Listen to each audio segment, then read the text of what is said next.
Hello बच्चों, आज मैं आपके लिए लेकर आया हूँ चैप्टर 1 का पार्ट 2, जिसमें हम प्रॉपर्टीज ऑफ रेशनल नंबर्स पढ़ेंगे, जो कि बहुत इंपॉर्टेंट प्रॉपर्टीज होती हैं। काफी बच्चों को ये पता ही नहीं होता कि इन प्रॉपर्टीज का यूज कैसे करना है। ठीक है, तो इन प्रॉपर्टीज को समझ लो, चैप्टर 1 के लिए बहुत ज्यादा इंपॉर्टेंट है। ठीक है, ये बेसिक चीजें आगे के मतलब आगे के जो भी बाकी चैप्टर्स हैं उनमें भी ये यूज होंगी। ठीक है, तो रेशनल नंबर से पार्ट 1 में मैंने समझाया था कि किसी भी रेशनल नंबर को नंबर लाइन पर कैसे रिप्रेजेंट करते हैं। अगर आपने वो वीडियो अभी तक देखी नहीं है तो पहले उस वीडियो को देख लो। ठीक है, उसका लिंक मैं डिस्क्रिप्शन में दे दूंगा, तो वहां से जाकर आप देख लेना। पहले उस वीडियो को देख लो, फिर पार्ट 2 को देख लेना। ठीक है, तो पार्ट 2 में प्रॉपर्टीज ऑफ रेशनल नंबर्स में कराने वाला हूँ। ठीक, प्रॉपर्टीज कौन कौन सी होती है? देखो, मैथ्स में 4 ऑपरेशंस होते हैं। ऑपरेशंस मतलब वो ऑपरेशन मतलब हॉस्पिटल में जो ऑपरेशन होते हैं वो नहीं। मैथ्स में 4 ऑपरेशंस होते हैं। कौन कौन से? एडिशन, एडिशन, दूसरा सब्ट्रैक्शन, सब्ट्रैक्शन, तीसरा मल्टीप्लिकेशन, मल्टीप्लिकेशन, और फोर्थ होता है चौथा डिवीजन। ठीक है, तो ये 4 ऑपरेशंस होते हैं। इन चारों ऑपरेशंस में हमें देखना है कि ये प्रॉपर्टीज भी मैं बताता हूं अभी कि ये प्रॉपर्टीज लगती हैं, यूज होती हैं या नहीं। तो सबसे पहला जो है हमारा ऑपरेशन वो है एडिशन। तो पहले हम प्रॉपर्टी ऑफ एडिशन पढ़ेंगे। इसमें 3 टाइप की प्रॉपर्टीज होती है। एक क्लोजर प्रॉपर्टी, दूसरी हो जाएगी कम्यूटेटिव प्रॉपर्टी, और थर्ड होती है एसोसिएटिव प्रॉपर्टी। तो यहाँ पे हम 5 टाइप की प्रॉपर्टीज, 4 से 5 टाइप की प्रॉपर्टीज समझने वाले हैं। कौन कौन सी? पहली प्रॉपर्टी हम पढ़ेंगे क्लोजर, क्लोजर प्रॉपर्टी। दूसरी हो जाएगी कम्यूटेटिव प्रॉपर्टी, कम्यूटेटिव प्रॉपर्टी। इन सभी प्रॉपर्टीज को समझना है तो कॉपी और पेंसिल अपने कॉपी और पेन अपने हाथ में रख लो, जिससे कि कोई भी चीज आपसे स्किप ना हो और अच्छे से समझ आए। तो अच्छे से अगर समझना है तो वीडियो को लास्ट तक जरूर देखना। ठीक है, तो सेकंड प्रॉपर्टी हो जाएगी commutative property, third associative property, associative property, fourth हम पढ़ेंगे आइडेंटिटी, आइडेंटिटी। आइडेंटिटी मतलब यहाँ पे आइडेंटिटी ऑफ 0 पढ़ेंगे और आइडेंटिटी ऑफ 1 पढ़ेंगे। ठीक है, तो ये फोर्थ प्रॉपर्टी और ये वाली हमारी फिफ्थ प्रॉपर्टी।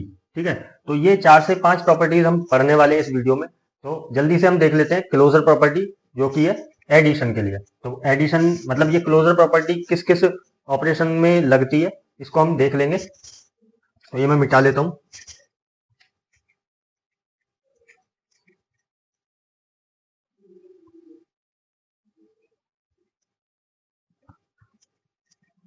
और इस चैप्टर से रिलेटेड जो भी मोस्ट इंपोर्टेंट क्वेश्चंस होंगे वो हम पार्ट 3 में कवर कर रहे होंगे।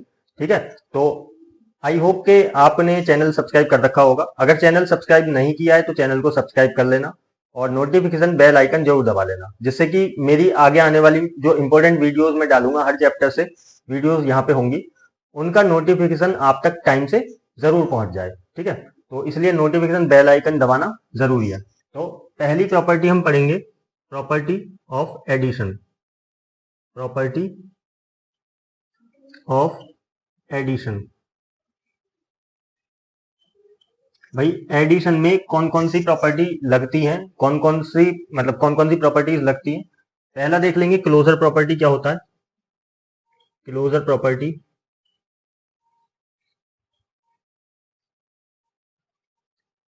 अब इस क्लोजर प्रॉपर्टी को बड़े ध्यान से समझना। इसमें अगर हम 2 रेशनल नंबर्स ले लेते हैं, लेट सपोज हम 2 रेशनल नंबर्स लेते हैं a अपॉन b, और दूसरा रेशनल नंबर ले लेते हैं c upon d।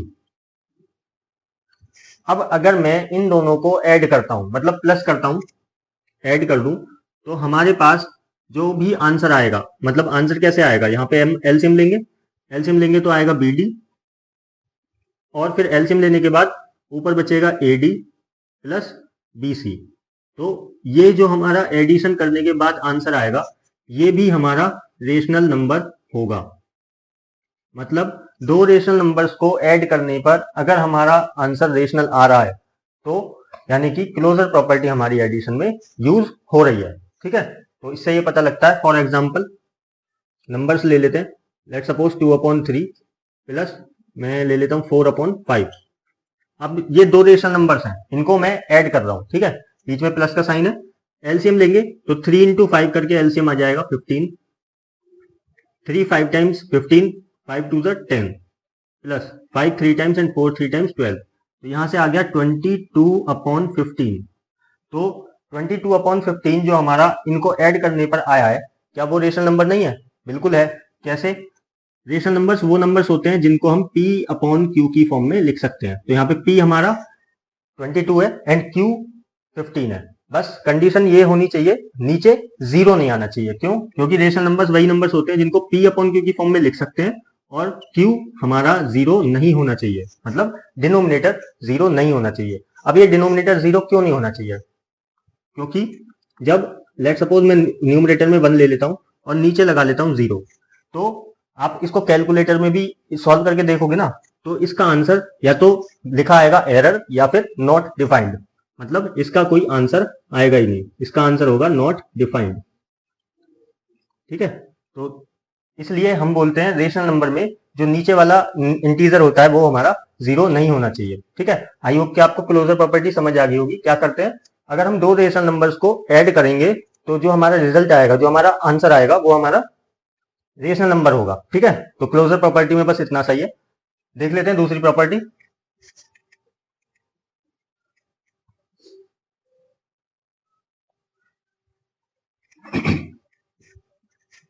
Second property जो कि एडिशन में यूज होगी, कौन सी है? Commutative. Commutative property. Commutative property, ये प्रॉपर्टी भी बहुत ज्यादा इंपॉर्टेंट है। ठीक है, क्वेश्चंस में बहुत ज्यादा यूज होती है। ठीक है, और एक्सरसाइज में इनसे रिलेटेड क्वेश्चंस भी हैं, तो इनको समझना जरूरी है। ठीक है, क्योंकि टेस्ट में जब आएगा तो इससे रिलेटेड क्वेश्चंस आएंगे, तो आई होप कि आपको आना चाहिए, क्योंकि मैं आपको सिखा रहा हूं। ठीक है, तो कॉम्यूटेटिव प्रॉपर्टीज कौन सी होती हैं एडिशन में? अगर हम दो रेशनल नंबर्स ऐसे ले लें, दो नंबर्स ले लेते हैं एग्जाम्पल में, जैसे कि लेट सपोज 2/7 ले लिया और दूसरा हम ले लेते हैं 3/5। क्योंकि एडिशन की प्रॉपर्टी चल रही है तो हम बीच में प्लस लगाएंगे। ठीक, अब अगर मैं इनका आंसर निकालूं और इनका ऑर्डर चेंज कर दूं, मतलब सेकंड वाला रेशनल नंबर मैं फर्स्ट पोजीशन पे रख दूं और फर्स्ट वाला रेशनल नंबर सेकंड पोजीशन पे रख दूं, मतलब इनका ऑर्डर चेंज कर दूं, तो क्या आंसर आएगा वो चेक करेंगे। 3/5 प्लस 2/7। ठीक है, तो हम इनको ऑर्डर चेंज करके इनका आंसर निकालेंगे। चेक करते हैं। 7 5 टाइम्स एलसीएम हो जाएगा 35। इसको सॉल्व करेंगे। 7 5 टाइम्स 5 2 10 प्लस 5 से 35 को डिवाइड करेंगे 7 टाइम्स होगा, 7 की मल्टीप्लाई ऊपर करेंगे 21।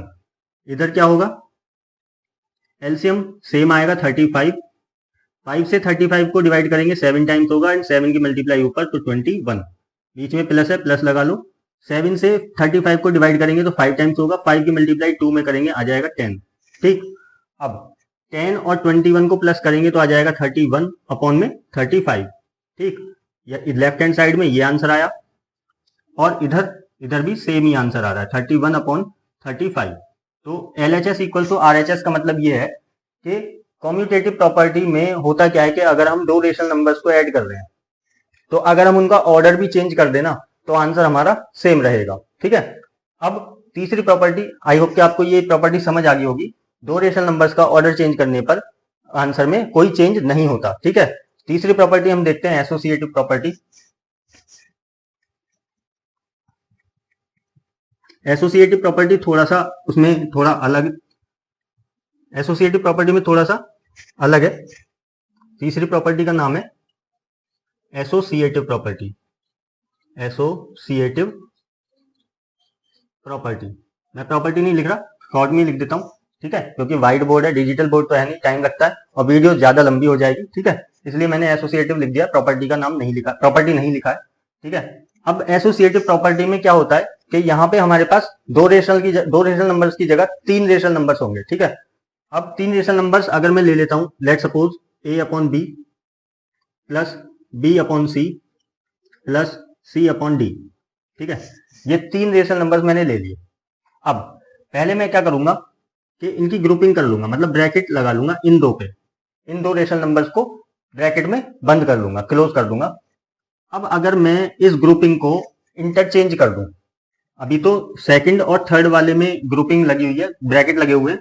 अब अगर मैं फर्स्ट और सेकंड वाले में ब्रैकेट लगा दूं, a upon B plus B upon C plus C upon D, ठीक है, क्या कहा मैंने, सेकंड और थर्ड वाले में ब्रैकेट लगा हुआ है।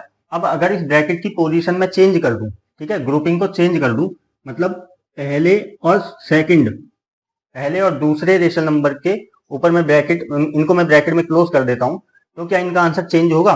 तो चेक करते हैं एग्जांपल के साथ। एग्जांपल ले लेते हैं, let suppose 4 upon 7 plus 3 upon 5 plus 2 upon 3।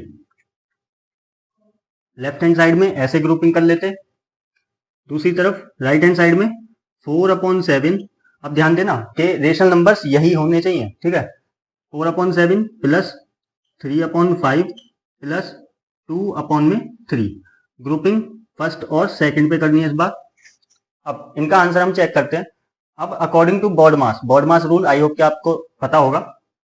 According to baud मास हमें ब्रैकेट को सॉल्व करना है पहले, फिर यहां से जो भी आंसर आएगा उसको हम 4 अपॉन 7 में प्लस कर देंगे। तो 4 अपॉन 7 अभी तो एज इट इज रहेगा, प्लस ब्रैकेट ओपन, यहाँ पे ब्रैकेट के अंदर एलसीएम लेंगे तो आएगा 15, 5 से 15 को डिवाइड करेंगे 3 टाइम्स होगा, 3 की मल्टीप्लाई ऊपर करेंगे तो 9 हो जाएगा, प्लस 3 से इस 15 को डिवाइड करेंगे तो आ जाएगा हमारा 5, 5 की मल्टीप्लाई ऊपर करेंगे तो 10 आएगा, ब्रैकेट क्लोज, इक्वल, यहाँ पे इसमें ब्रैकेट में एलसीएम लेंगे तो आएगा 35, 35 लिख लेंगे, 7 से डिवाइड करेंगे 35 को 5 टाइम्स होगा, 5 की मल्टीप्लाई ऊपर 4 में करेंगे तो आ जाएगा 20, प्लस 5 से 35 को डिवाइड करेंगे 7 टाइम्स होगा और 7 की मल्टीप्लाई ऊपर करेंगे 3 में तो 21 होगा, ब्रैकेट में बंद कर लो, और प्लस का 2 अपॉन 3 एज इट इज रहेगा, ठीक है। ये प्रॉपर्टीज मैं इसलिए समझा रहा हूं क्योंकि ये बहुत ज्यादा इंपॉर्टेंट है। चैप्टर में जो भी चीज आपको दी हुई है, एग्जाम्पल्स भी बहुत ज्यादा इंपॉर्टेंट होते हैं, क्योंकि कई बार ऐसा होता है कि टीचर जो होता है जब क्वेश्चंस को रखता है टेस्ट में या फिर एग्जाम में, तो वो कई बार एग्जाम्पल्स को भी दे देता है, ठीक है। तो एग्जाम्पल्स और प्लस एक्सरसाइज और ये प्रॉपर्टीज, ठीक है, जरूर करनी है। चैप्टर 1 से दो ही चीजें इंपॉर्टेंट है, ये प्रॉपर्टीज और representation of rational number on the number line, ठीक है। और जो भी इंपॉर्टेंट क्वेश्चंस होंगे हम वो पार्ट 3 में कवर करेंगे, ठीक। अब यहाँ पे ब्रैकेट में सॉल्व कर लो, ये 4 upon 7 as it is, plus यहां से क्या आंसर आएगा, 9 प्लस 10 19 और अपॉन में 15, इक्वल में क्या आ रहा है 20 प्लस 21 41 अपॉन 35, प्लस में 2 अपॉन 3 2 अपॉन में 3, ठीक है। तो थोड़ा ये ऊपर का मिटा देता हूं।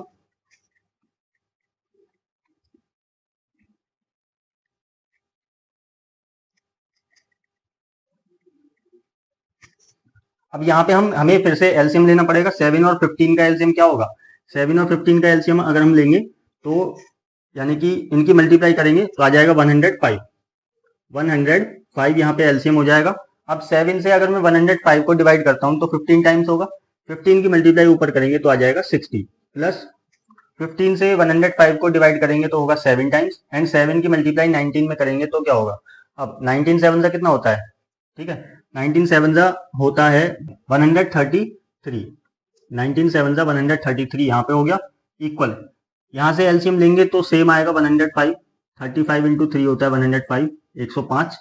अब 35 से 105 को डिवाइड करेंगे तो 3 टाइम्स होगा, 3 की मल्टीप्लाई 41 में करेंगे तो आ जाएगा 123, प्लस 3 से डिवाइड करेंगे 105 को तो होगा 35 टाइम्स, 35 की मल्टीप्लाई 2 में तो हो जाएगा 70, ठीक है। अब इन दोनों का आंसर क्या होगा, इन दोनों को प्लस कर लो तो यहां से आएगा 190, 190 आ जाएगा, 193 अपॉन में 105 आ गया, इक्वल में इन दोनों को प्लस करेंगे तो भी 193 आ रहा है न्यूमरेटर में और 105 नीचे है ही। अगर ये कट रहे हैं तो काट लेंगे, वरना हमें तो आंसर इक्वल दिखाई दे रहा है, ठीक है। यानी कि एसोसिएटिव प्रॉपर्टी हमारी एडिशन में भी यूज होती है। तो एडिशन में कौन कौन सी प्रॉपर्टीज लगती हैं? Closure property, commutative property and associative property. ये तीनों प्रॉपर्टीज हमारी एडिशन में लगती हैं, मतलब यूज होती हैं, ठीक है। अब एडिशन में लगती हैं तो यानी कि मल्टीप्लीकेशन में भी ये तीनों प्रॉपर्टीज यूज होंगी। क्यों? क्योंकि मल्टीप्लीकेशन भी हमारा कहीं ना कहीं एडिशन ही होता है। मल्टीप्लीकेशन को रिपीटेड एडिशन भी बोलते हैं। जब हम टेबल्स बोल रहे होते हैं, जब स्कूल्स में टेबल्स हमसे हमारे स्कूल्स में लास्ट में जब छुट्टी हो जाती थी तो 15 मिनट का टाइम बचता था, तो उसमें हर बच्चे को टेबल्स बोलने पड़ते थे। वो तभी जाएगा जब वो एक टेबल बोल देगा, ठीक है। तो 1 बाय 1 हमें स्कूल से छोड़ा जाता था कि टेबल बोलो, यहाँ पे सामने ब्लैक बोर्ड के सामने खड़े होके टेबल बोलने होते थे। टेबल बोलने के बाद ही हमें भेजा जाता था स्कूल से, ठीक है। तो वहां पे मल्टीप्लीकेशन आपने टेबल्स में देखा होगा। जब भी हम टेबल्स बोल रहे होते हैं वहां पे हम सिंपली मल्टीप्लाई कर रहे होते हैं, और हर बार जो आंसर आता है वो पहले वाले से बड़ा आता है। तो बड़ा आंसर कब आएगा? बड़ा आंसर प्लस करने पर ही आएगा, ठीक है। और वहां पे सेम नंबर प्लस हो रहा होता है, ठीक है। सेम नंबर प्लस हो रहा होता है हर बार, तो इसीलिए मल्टीप्लीकेशन को बोलते हैं क्या? Repeated addition. तो मल्टीप्लीकेशन और एडिशन एक तरीके से सेम ही चीज है। और अगर एडिशन में ये तीनों प्रॉपर्टीज लग रही है, क्लोजर, कम्यूटेटिव और एसोसिएटिव, तो मल्टीप्लीकेशन में भी ये तीनों प्रॉपर्टीज यूज होंगी। अब किन में कौन सी प्रॉपर्टी यूज नहीं होगी वो देख लेते हैं। सब्ट्रैक्शन में क्या यूज होगा और डिवीजन में क्या यूज होगा, ठीक है।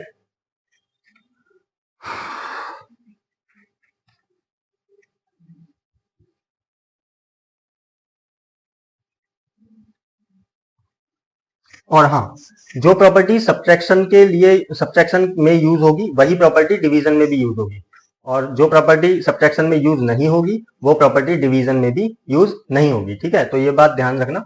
एडिशन और मल्टीप्लीकेशन में तीनों प्रॉपर्टीज यूज हो रही है। सब्ट्रैक्शन और डिवीजन में चेक कर लेते हैं क्या क्लोजर प्रॉपर्टी यूज हो रही है। मतलब ये दूसरा पार्ट मैं बोल देता हूँ, इसको मैं सेकंड पार्ट बोल देता हूँ। मतलब प्रॉपर्टी ऑफ सब्ट्रैक्शन देख लेते हैं। प्रॉपर्टी ऑफ सब्ट्रैक्शन, या फिर दोनों ही लिख लेते हैं, subtraction and division. Subtraction and division, क्योंकि डिवीजन होता है हमारा रिपीटेड सब्ट्रैक्शन, ठीक। तो जब भी हम किसी नंबर को दूसरे नंबर से डिवाइड करते हैं, लेट सपोज अगर हम किसी नंबर को डिवाइड करें, 7 को डिवाइड करते हैं 2 से हम डिवाइड करेंगे 3 टाइम्स, तो 2 3 टाइम्स 6, और यहाँ पे हम माइनस करते हैं। तो ये माइनस हम करते हैं तो डिवीजन का एक मतलब ये हो जाता है कि रिपीटेड सब्ट्रैक्शन होना, ठीक है। किसी चीज को बार बार सब्ट्रैक्ट कर रहे हैं, ठीक है, छोटा कर रहे हैं, ठीक। अब एडिशन, मल्टीप्लीकेशन का मतलब है रिपीटेड एडिशन, और डिवीजन का मतलब है रिपीटेड सब्ट्रैक्शन। अब प्रॉपर्टी, पहली प्रॉपर्टी थी हमारी क्लोजर प्रॉपर्टी।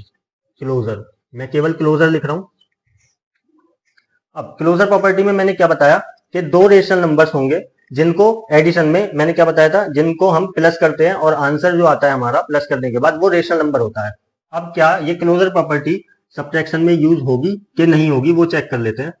लेट सपोज मैं डायरेक्ट एग्जांपल पे आता हूं कि एक रेशनल नंबर ले लेते हैं 2/3 और दूसरा रेशनल नंबर ले लेते हैं 3/7, ठीक। अब चेक करेंगे कि जो भी हमारा आंसर आएगा इनको सब्ट्रैक्ट करने के बाद क्या वो रेशनल नंबर होगा या नहीं होगा। सब्ट्रैक्ट करेंगे कैसे? एलसीएम लेंगे पहले, 3 और 7 का एलसीएम हो जाएगा 21, ठीक। 3 से डिवाइड करेंगे 21 को, 7 टाइम्स होगा, 7 की मल्टीप्लाई ऊपर कर लेंगे, 14 हो जाएगा। 14 में से माइनस, माइनस का साइन है, माइनस लगा दिया। 7 से इसको डिवाइड करेंगे 21 को तो 3 टाइम्स होगा, 3 की मल्टीप्लाई 3 में कर देंगे ऊपर तो 9 होगा। 14 में से 9 माइनस करेंगे बचेगा 5 और नीचे 21 एज इट इज। अब ये बताओ, कमेंट करके ये बताओ कि ये जो आंसर आया इन दोनों रेशनल नंबर्स को माइनस करने पर क्या ये रेशनल नंबर है या नहीं, ठीक है। तो देखते हैं कौन कौन आंसर देता है, कौन कौन सही आंसर देता है। अगर सही आंसर आया तो नेक्स्ट वीडियो में उसका नाम मैं वीडियो में लूंगा, ठीक है। तो आंसर देना सब। तो क्लोजर प्रॉपर्टी सब्ट्रैक्शन में भी यूज हो रही है क्योंकि ये एक रेशनल नंबर है। क्योंकि कैसे? ये P है और ये Q है, ठीक है, ये Q है तो रेशनल नंबर्स वो नंबर्स होते हैं जिनको हम p अपॉन क्यू की फॉर्म में लिख सकते हैं और नीचे वाला नंबर 0 नहीं होना चाहिए। तो यहाँ पे नीचे डिनोमिनेटर में 0 है नहीं, ठीक है। तो अगर 0 आ जाता है तो उस केस में वो रेशनल नंबर नहीं होता है, ठीक है, वो फिर इर्रेशनल नंबर होता है। तो क्लोजर प्रॉपर्टी हमारी सब्ट्रैक्शन में यूज हो रही है, तो ये डिवीजन में भी यूज होगी। डिवीजन में कैसे यूज होगी वो दिखा देता हूं। लेट सपोज यही सेम नंबर्स ले लेते हैं, 2/3 डिवाइडेड बाय 3/7, ठीक। अब अगर मैं यहाँ पे डिवीजन करूं तो कैसे होता है डिवीजन? दो रेशनल नंबर्स दिए हैं, तो पहला रेशनल नंबर हम एज इट इज लिखेंगे, ठीक। डिवीजन की जगह मल्टीप्लाई का साइन, और अगला फ्रैक्शन, अगला रेशनल नंबर हम उल्टा कर देंगे, मतलब नीचे वाला नंबर ऊपर और ऊपर वाला नंबर नीचे। अब मल्टीप्लाई कर लेंगे, न्यूमरेटर की मल्टीप्लाई न्यूमरेटर में, मतलब ऊपर वाले नंबर की मल्टीप्लाई ऊपर ही करेंगे, ठीक है। अगर क्रॉस में कुछ नंबर कट रहे हैं, अगर कोई नंबर किसी से कट रहा है तो हम उसको काट लेते हैं, वरना सीधा मल्टीप्लाई। 7 2 टाइम्स हो जाएगा 14 और 3 × 3 हो जाएगा 9। तो ये जो हमारा रिजल्ट आया डिवाइड करने के बाद, दो रेशनल नंबर्स के बीच में डिवीजन के बाद ये आंसर जो आया है, तो क्या ये रेशनल नंबर होगा? तो बिल्कुल होगा। 14/9 एक रेशनल नंबर है, ठीक है। तो यानी कि क्लोजर प्रॉपर्टी हमारी सब्ट्रैक्शन में भी लग रही है और डिवीजन में भी लग रही है। अब देख लेते हैं कॉम्यूटेटिव प्रॉपर्टी इन दोनों में लग रही है या नहीं लग रही, मतलब यूज हो रही है या नहीं हो रही।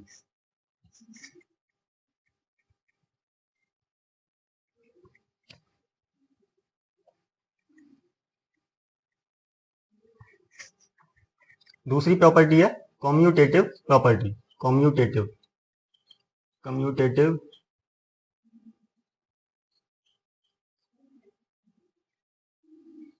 प्रॉपर्टी। कम्यूटेटिव प्रॉपर्टी क्या है कि अगर दो रेशनल नंबर्स हम लेते हैं और उनका ऑर्डर चेंज करने पर सेम आंसर आ रहा है, तो यानी कि ये प्रॉपर्टी सब्ट्रैक्शन और डिवीजन में दोनों में लगेगी। कैसे? दो रेशनल नंबर्स ले लेते हैं, 2/3 माइनस 3/7, ठीक। अब एक तरफ तो मैंने ये ले लिया, अब मैं अगर इनका ऑर्डर चेंज कर देता हूं, ऑर्डर चेंज मतलब 3/7 माइनस 2/3, मतलब पहला रेशनल नंबर दूसरे रेशनल नंबर की जगह पे मैंने कर दिया और दूसरा रेशनल नंबर पहले रेशनल नंबर की जगह पे, इनकी प्लेस चेंज कर दी। तो अब देख लेते हैं सेम आंसर आएगा या नहीं आएगा। तो देख चेक करते हैं, यहाँ पे लेफ्ट हैंड साइड में एलसीएम लेंगे, आएगा 21। 3 से डिवाइड करेंगे 7 टाइम्स होगा, 7 2 टाइम्स 14, माइनस 7 से 3 टाइम्स होगा, 3 × 3 9। इधर सेम एलसीएम होगा 21, 7 से इसको डिवाइड करेंगे एंड 3 9 9 ऊपर आएगा, माइनस 3 से 21 को डिवाइड करेंगे तो 7 टाइम्स होगा, 7 2 टाइम्स 14। 14 में से 9 माइनस करेंगे तो आ जाएगा 5 लेफ्ट हैंड साइड में, और नीचे 21 इक्वल में 9 में से 14 माइनस करेंगे, आंसर आएगा नेगेटिव, माइनस का 5/21। तो 5/21 और -5/21 क्या ये इक्वल है? बिल्कुल नहीं, ये इक्वल नहीं है, मतलब LHS हमारा अनइक्वल है RHS के। तो इस केस में क्या हुआ कि कॉम्यूटेटिव प्रॉपर्टी हमारी सब्ट्रैक्शन में नहीं लग रही और ना ही डिवीजन में लगेगी। मैंने पहले ही बता दिया, जो प्रॉपर्टी अगर सब्ट्रैक्शन में नहीं लग रही है, नहीं यूज हो रही, वो प्रॉपर्टी डिवीजन में भी यूज नहीं होगी, ठीक है। तीसरी प्रॉपर्टी आ जाती है हमारी एसोसिएटिव प्रॉपर्टी।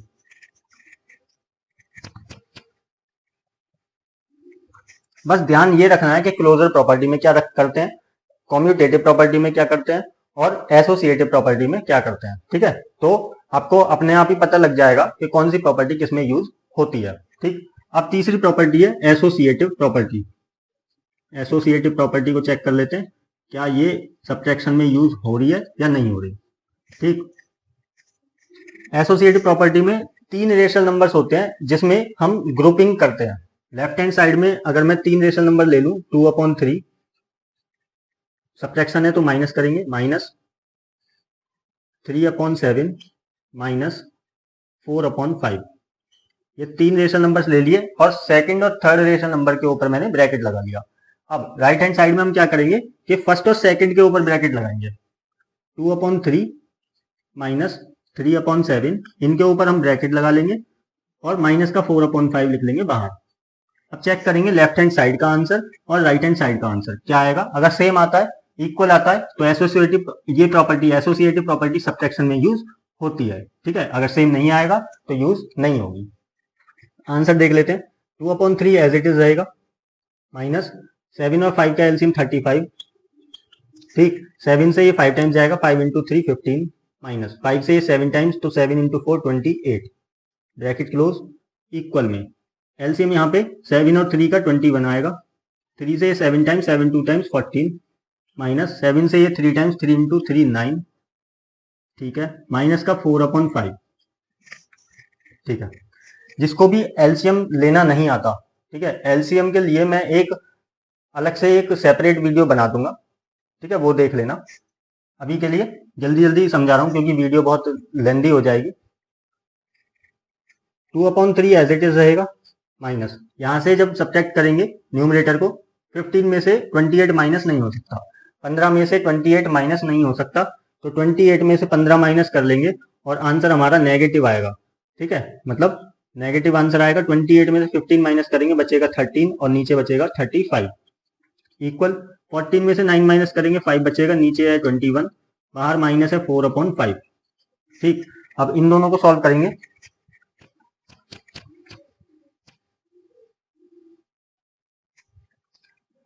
बाहर ऑलरेडी माइनस है और एक ब्रैकेट, जब हम ब्रैकेट ओपन करेंगे तो माइनस इंटू माइनस हो जाएगा, यानी प्लस हो जाएगा, 2/3 प्लस 13/35, इक्वल में इनका एलसीएम लेंगे, इसको अभी एज इट इज लिख लेते हैं, 5/21 माइनस का 4/5, एक साथ एलसीएम ले लेंगे, 35 और 3 इनका एलसीएम आएगा 105, 105, 3 से इसको डिवाइड करेंगे, 35 टाइम्स होगा, 35 की मल्टीप्लाई ऊपर 70, प्लस 35 से ये 3 टाइम्स होगा, 13 3 से 39 होता है, इक्वल यहाँ से एलसीएम आएगा 105, 21 से डिवाइड करेंगे तो 5 टाइम्स होगा, 5 इंटू 5 25 होता है, माइनस 5 से ये होगा हमारा 5 2 21 टाइम्स, 21 की मल्टीप्लाई 4 में करेंगे तो आ जाएगा 84, ठीक।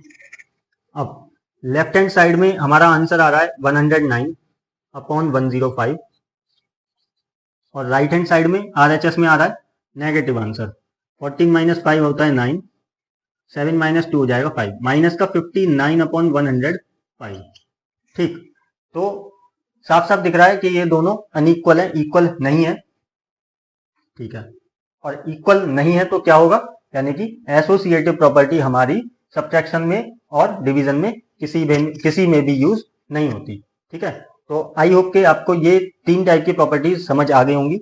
एडिशन और मल्टीप्लीकेशन में तीनों प्रॉपर्टीज यूज होती हैं, लेकिन सब्ट्रैक्शन और डिवीजन में केवल एक प्रॉपर्टी यूज होती है, वो है क्लोजर प्रॉपर्टी, ठीक है। और कौन कौन सी नहीं होती यूज, कॉम्यूटेटिव और एसोसिएटिव, ये प्रॉपर्टीज यूज नहीं होती सब्ट्रैक्शन और डिवीजन में, ठीक है। अब चलते हैं आइडेंटिटीज पर, आइडेंटिटी ऑफ 0 और आइडेंटिटी ऑफ 1। तो अब देख लेते हैं एडिटिव इनवर्स। एडिटिव इनवर्स को ही आइडेंटिटी ऑफ 0 बोलते हैं। आइडेंटिटी ऑफ 0 इसलिए बोलते हैं इसको, ये होता क्या है एडिटिव इनवर्स, मतलब अगर मैं एक रेशनल नंबर ऐसे ले लेता हूं, 2/3 ले लिया, अब इसमें हमें कुछ ऐसा प्लस करना है, जिसको प्लस करने पर हमारा आंसर 0 आ जाए। इसी वजह से इसको आइडेंटिटी ऑफ 0 भी बोला जाता है, ठीक है। एडिटिव इनवर्स अगर आपसे निकालने के लिए बोले तो जो नंबर आपको दिया हो उसमें उसका उल्टा अपोजिट प्लस कर दो। 2/3 हमारा पॉजिटिव है, रेशनल नंबर पॉजिटिव है, इसका अपोजिट क्या होगा, एक नेगेटिव रेशनल नंबर। तो यानी कि हम यहाँ पे अगर सिंपल माइनस लगा लें और 2/3 लिख दें तो इसका आंसर 0 आएगा, क्योंकि एक पॉजिटिव रेशनल नंबर है और एक नेगेटिव रेशनल नंबर है, तो पॉजिटिव और नेगेटिव दोनों आपस में कट जाएंगे और आंसर हमारा 0 हो जाएगा। अब यहाँ पे एडिटिव इनवर्स पूछा था 2/3 का, 2/3 का एडिटिव इनवर्स क्या हुआ, जिस नंबर को हमने ऐड करा वो हमारा आंसर होगा, यानी इस क्वेश्चन का आंसर हो जाएगा माइनस का 2/3, ठीक है। ये होता है एडिटिव इनवर्स। एक एग्जांपल और ले लेते हैं।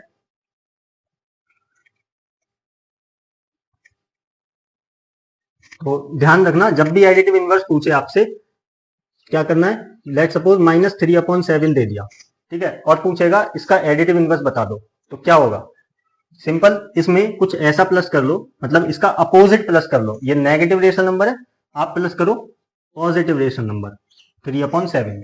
अब जब इनको हम ऐड करेंगे तो इसका आंसर हो जाएगा हमारा 0। 0 जरूर आना चाहिए, ठीक है। ये चेक करने के लिए बता रहा हूं मैं कि ऐसे तुम चेक कर सकते हो, अगर 0 आ रहा है तो जिस नंबर को प्लस करा है वही हमारा एडिटिव इनवर्स होगा, ठीक है, additive inverse, additive inverse of -3/7 is 3/7। ठीक है, एडिटिव इनवर्स ऑफ -3/7 हो जाएगा 3/7। ठीक है, तो सिंपल, पहले जो क्वेश्चन में दिया है उसके साथ कोई साइन लगाए तो वो चेक करो पहले। यहाँ पे जैसे कि माइनस का 3/7 था, हमारा आंसर क्या हुआ, इस पॉजिटिव रेशनल नंबर यानी कि 3/7। अब दूसरा देख लेते हैं मल्टीप्लीकेटिव इनवर्स। क्या होते हैं मल्टीप्लीकेटिव इनवर्स?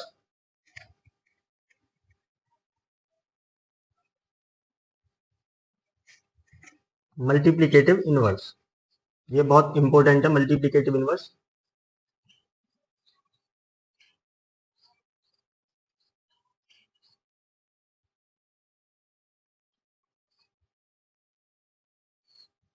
मल्टीप्लीकेटिव इनवर्स में कैसे पूछेगा कि कोई एक रेशनल नंबर दे देगा माइनस का 4/5, फॉर एग्जाम्पल हमने ये ले लिया माइनस का 4/5, पूछेगा इसका मल्टीप्लीकेटिव इनवर्स बता दो। कैसे बताओगे? इस मल्टीप्लीकेटिव इनवर्स को हम बोलते हैं आइडेंटिटी ऑफ वन।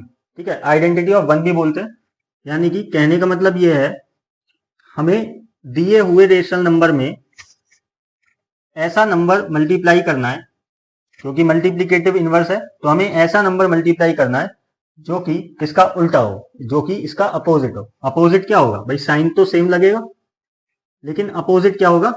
नीचे वाला नंबर ऊपर और ऊपर वाला नंबर नीचे। ठीक है, तो इन दोनों को जब हम मल्टीप्लाई कर देंगे तो हमारा आंसर 1 आएगा। 1 आना चाहिए। ठीक है, कैसे? 5 से हमारा ये 5 कैंसिल हो जाएगा, 4 से ये 4 कैंसिल हो जाएगा, माइनस इंटू माइनस प्लस हो जाएगा। अब जब यहाँ पे कुछ बचा ही नहीं तो आंसर क्या होगा? 1। ठीक है, यानी कि हमने दिए हुए क्वेश्चन में जो मल्टीप्लाई किया था उल्टा उसका, और आंसर हमारा 1 आया। इसका मतलब जो भी हमने मल्टीप्लाई किया वही हमारा मल्टीप्लीकेटिव इनवर्स होगा दिए हुए नंबर का। एक और एग्जांपल ले लेते हैं, 3/9। वैसे ये 1/3 होता है, 3/9 ले लिया, इसका मल्टीप्लीकेटिव इनवर्स पूछ लेगा तो कैसे बताओगे? इसका मल्टीप्लीकेटिव इनवर्स होगा इसका उल्टा, यानी 9/3। इसको सिंप्लीफाई भी कर सकते हैं, 3 1 टाइम्स और 3 3 टाइम्स, यानी 1/3 का मल्टीप्लीकेटिव इनवर्स हो जाएगा 3/1, यानी कि 3। 3/1 को हम 3 भी बोल सकते हैं, यानी 1/3 का मल्टीप्लीकेटिव इनवर्स होगा 3। तुरंत उल्टा कर दो, मल्टीप्लीकेटिव इनवर्स में यही है।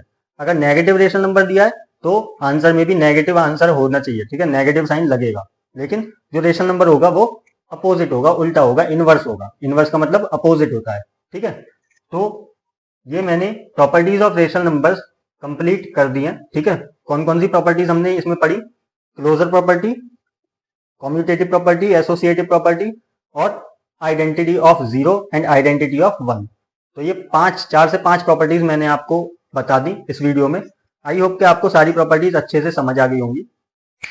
ठीक है, अब नेक्स्ट पार्ट में हम कुछ इंपॉर्टेंट क्वेश्चंस मैं बताऊंगा आपको। आज के लिए बस इतना ही, मिलते हैं नेक्स्ट वीडियो में, तब तक के लिए धन्यवाद।